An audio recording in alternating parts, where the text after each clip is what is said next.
Months బేబీలో puberty symptoms అసలు అటువైపు breast development start అయిపోతుంది ఫస్ట్. దాని తర్వాత బట్ పుట్టిన వెంటనే కొంతమంది శిశువుల్లో బ్లీడింగ్ చూస్తాం మనము. అది ఏంటంటే మదర్స్ హార్మోన్స్ ఏవైతే ప్రెగ్నెన్సీలో ఉంటాయో అవి విత్డ్రావల్ కావటం, దాన్ని మనం ఎక్కువ ఇంపార్టెన్స్ ఇవ్వాలి. దాన్ని పీరియడ్స్ అని అనం. పుట్టిన బేబీలో కొంచెం బ్లీడింగ్ అయితే తల్లిదండ్రులు వరి అవ్వద్దమ్మా, ఇది మీ హార్మోన్స్ బేబీకి వెళ్ళి వచ్చింది, సో డోంట్ వరీ అంటాం. మరి ఈస్ట్రోజన్ లెవెల్స్ ఎక్కువగా ఉండడం వల్ల ఎక్కువ ఉండి సడన్గా తగ్గిపోవడం వల్ల వస్తాయి.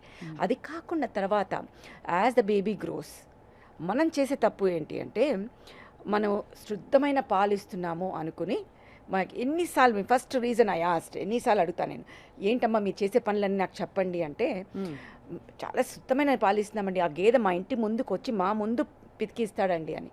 కరెక్టే, కానీ వాళ్ళ ఇంటిలో వాళ్ళు ఆ గేదెకి ఏమి ఇస్తున్నారో మీకు ఏమన్నా తెలుసా? తెలీదు. సో ఏ బిజినెస్ మ్యాన్కైనా amount of milk should be more, అది న్యాచురల్, వాళ్ళకి డబ్బులు ఎక్కువ కావాలంటే. సో అమౌంట్ ఆఫ్ మిల్క్ ఎక్కువ అవ్వడానికి వాళ్ళు ఏం చేస్తారు, ఆక్సిటోసిన్ ఇంజెక్షన్స్ ఇస్తారు, సో ఇంజెక్షన్ ఎక్కువ ఉంటుంది, ఆర్ స్టెరాయిడ్స్ ఇస్తారు, or anything which will increase anabolism అట్లాంటివన్నీ. సో దాంతో ఏమవుతుందంటే వీళ్ళు ఇప్పుడు మన ఇంట్లో వచ్చి ఎంత ఉడకబెట్టినా అవి పాస్చరైజ్ అయినట్టు కాదు.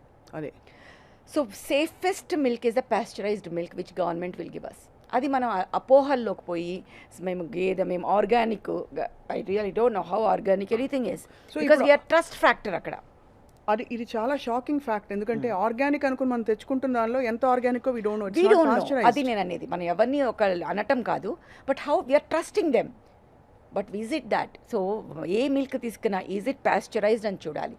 అది పాస్చరైజ్ చేసినప్పుడు ఎనీథింగ్ పొల్యూషన్స్ అవన్నీ మనకి అవి తగ్గుతాయి అన్నమాట, అవన్నీ విరిగిపోతాయి.